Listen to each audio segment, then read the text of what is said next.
Billy Kilmer and tight end Jerry Smith hooked up twice to put the Redskins up 7-0.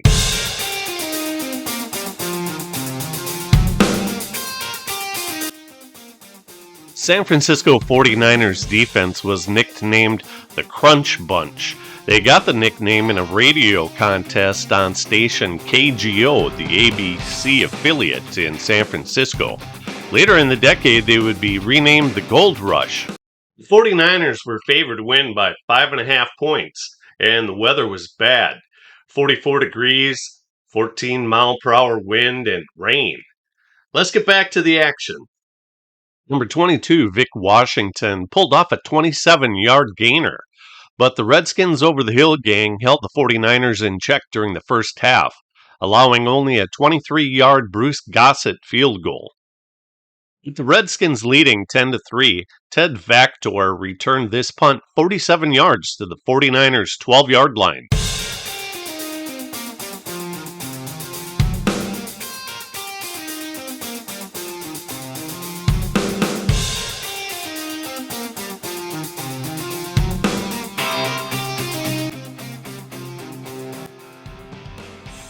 Kurt Knight's 28-yard field goal was blocked by number 57, Frank Nunley, nicknamed Fudgehammer.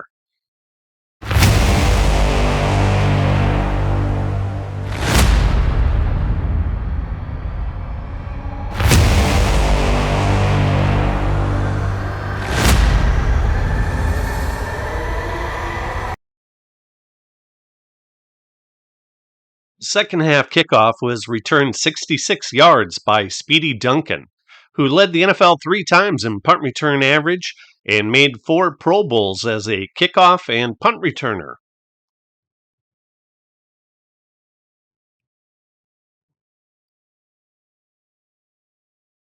Here, Johnny Fuller makes sure that Duncan made it out of bounds. The Redskins gambled on 4th and short, and the 49ers won the bet. And the 49ers made them pay when Gene Washington drew man-to-man coverage on Pat Fisher. Other teams had played zone coverage all year long in order to protect against a bomb like this.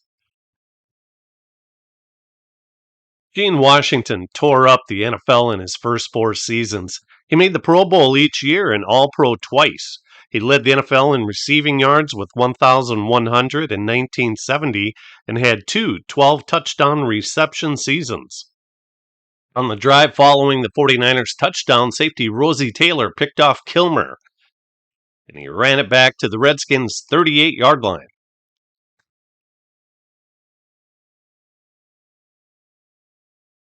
Check out number 41, Mike Bass. He belts Dick Witcher on the side of the helmet. I don't see any flag.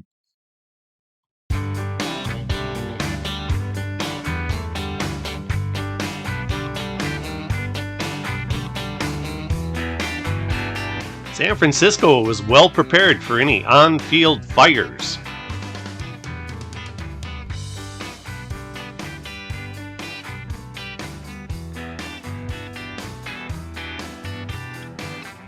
And Speedy Duncan was at it again. This time he torched the 49ers for 67 yards.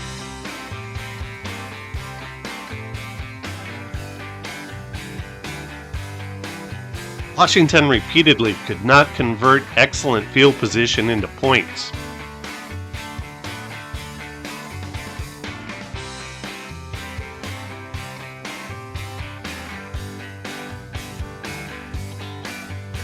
When they had bad field position, things got worse.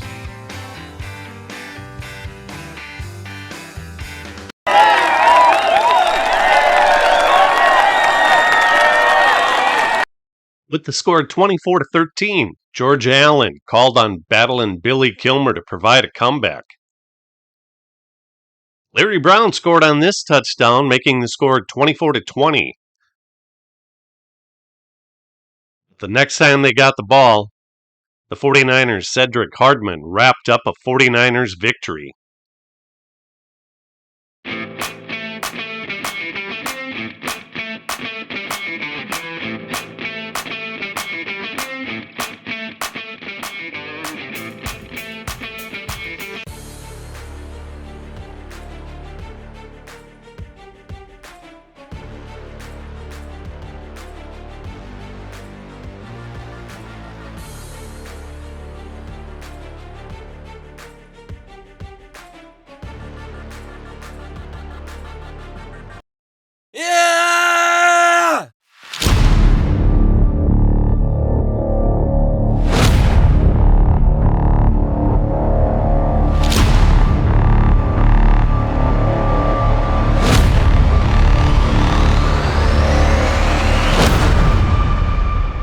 Dapper Tom Landry. Cool Roger Staubach. Face the General, Bob Lee. And his head coach, Stoic Bud Grant. Cowboys made their first break by recovering this Dave Osborne fumble. Jethro Pugh came away with the ball.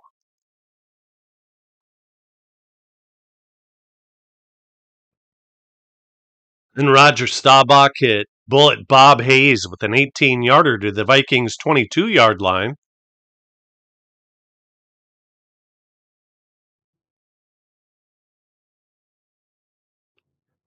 Alan Page got to Staubach, and the Vikings nearly came away with the ball. Staubach scrambled on 3rd and 14. But Iron Man Jim Marshall tackled him short of the first down.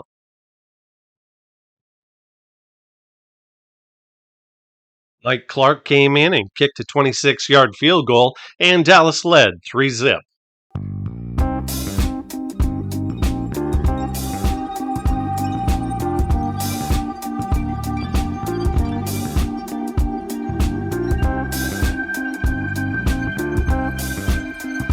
Here's a huge play at the start of the second quarter. Bob Lee punted, and the Vikings claimed that the ball hit Cowboys player number 37, and they recovered the ball at the Cowboys' 8-yard line.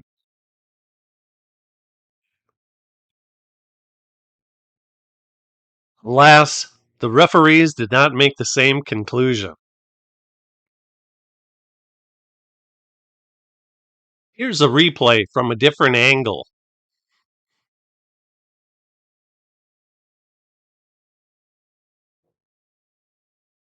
What do you think?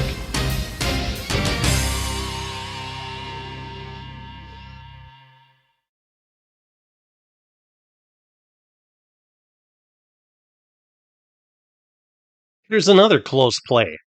The Vikings' number 21, Jim Lindsey, was ruled to have trapped this pass, so it was ruled incomplete, and the ruling does appear to be correct. Vikings' drive stalled, and Fred Cox came in to successfully kick a 27-yard field goal, which tied the game 3-3.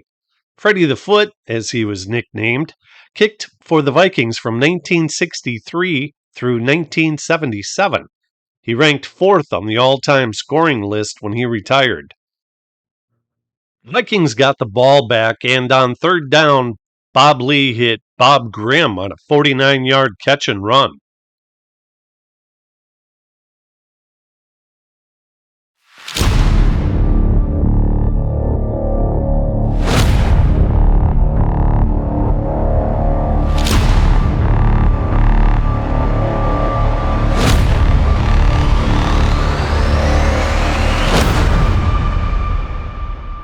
Less than 1 minute remaining before halftime, Mike Clark hit a 44-yard field goal that eked over the crossbar.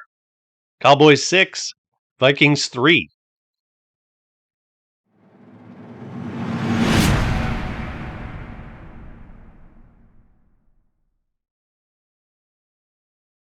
Number 26, Clint Jones, had a terrific kickoff return following the field goal. He gave the Vikings the ball at the Cowboys' 45 with 1 minute before halftime.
On the following kickoff, the Vikings' Charlie West returned it 51 yards to the Cowboys' 42-yard line.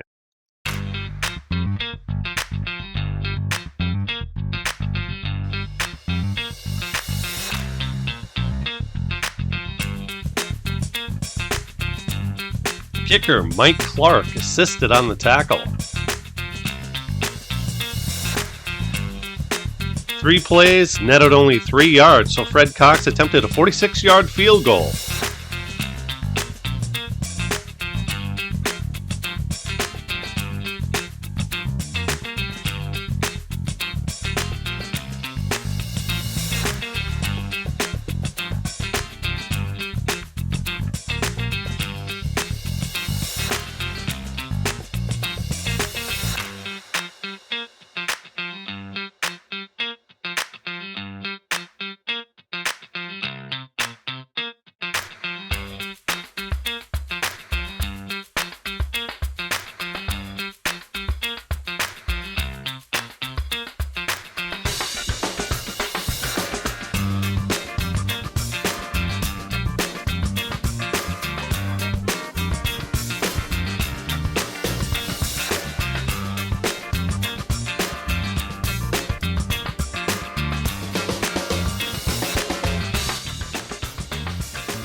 Roger the Dodger did his thing on this play.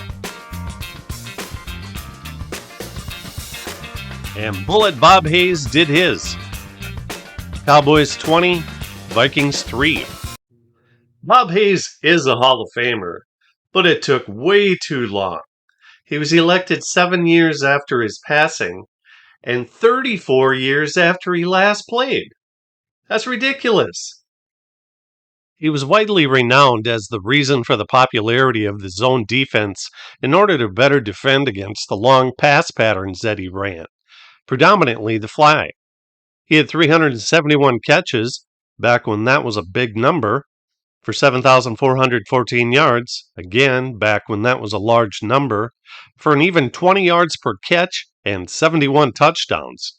He had 5 years of 10-plus receiving touchdowns, and twice led the NFL in average yards per catch with whopping numbers of 24.0 and 26.1. Again, what was the reason they kept him out of the Hall of Fame for so long?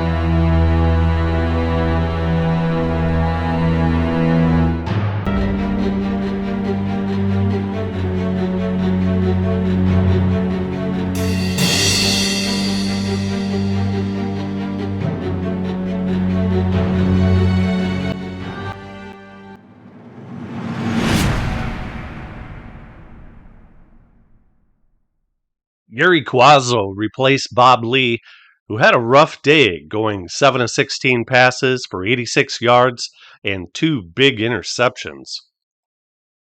Unfortunately, some of the same negative plays resulted, like this Leroy Jordan interception.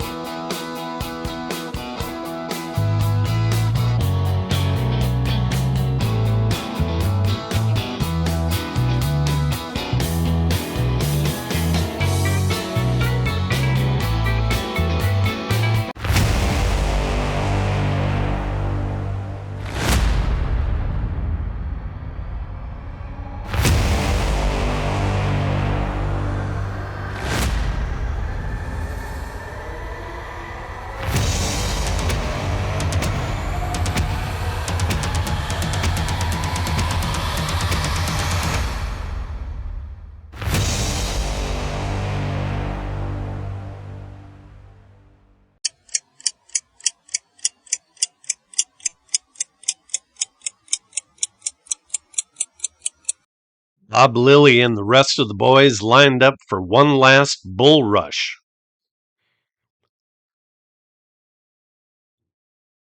And Quazzo fired wildly. If you enjoyed this video, please click the like button. Thank you for watching.